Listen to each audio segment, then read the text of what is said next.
Moving on now, the US has confirmed the date for the prosecution of a soldier accused of killing 16 Afghan villagers during nighttime raids last year.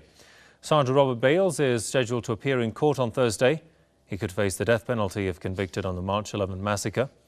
It's to be his first court appearance since the US announced last month it would press several charges against him, including premeditated murder. The US claims Bales left his remote base alone and attacked one village and returned to the base before slipping away again to attack another nearby village. But Afghan villagers themselves say Bales was not alone and was part of a team of several soldiers. 9 children were among the 16 people killed in the 2012 massacre. Bales is being held at a military base in Washington state. From Los Angeles, I'm joined by Michael Preisner, Iraqi war veteran. Welcome to the program. So, Mr. Preisner, Sergeant Bales will get the death penalty if convicted. And the question is, will he be convicted, and will the US Army allow this to happen and be willing to lose face, if you will?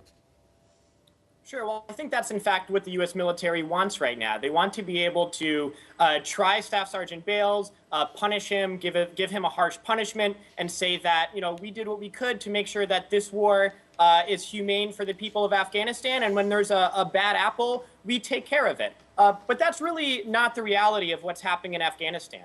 I think it's important to say that, if the American government was really interested in justice, they would be listening to all those Afghan villagers who say it wasn't just Staff Sergeant Bales, but many other soldiers who were part of the massacre. But the U.S. government doesn't care what those people have to say. They want to have their token person prosecuted, who very likely was the main leader of this massacre. But of course, others are likely indicted as well. But it's important to point out that this war itself, this 11-year war, is not supported by the majority of people in the United States, in the U.S. military, or in Afghanistan. Yet it continues indefinitely at the will of big corporate and military interests.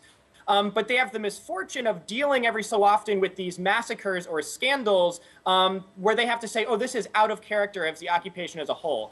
So while it's true that Staff Sergeant Bales deserves to be brought to justice, the officials in the Bush administration and the Obama administration equal 10,000 Sergeant Bales. And so while Bales needs to be brought to justice, also the officials in the Bush and Obama administrations also should face trial, not in the U.S., but in Afghanistan in front of the Afghan people for the crimes they've committed.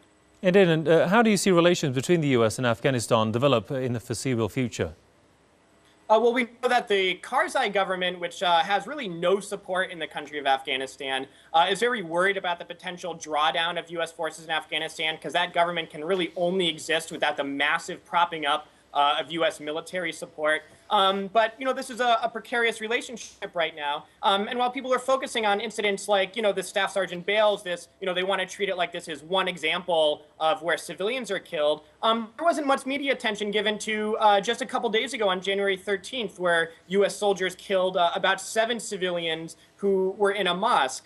There's not really a lot of stories about the fact that suicide numbers in the U.S. military in 2012 actually outpaced the deaths that are in combat. And so we're in a situation where there's a wildly unpopular war against the interests of the people of the United States in the military and in Afghanistan, but we have a government that is determined to continue to carry it out, and in fact encourage and allow massacres like this to take place. And of course, them prosecuting Staff Sergeant Bales is not going to stop the senseless, horrible death of innocent people in Afghanistan and around the world. Indeed. Michael Preisner, Iraq war veteran from Los Angeles. Thanks for your thoughts there, sir.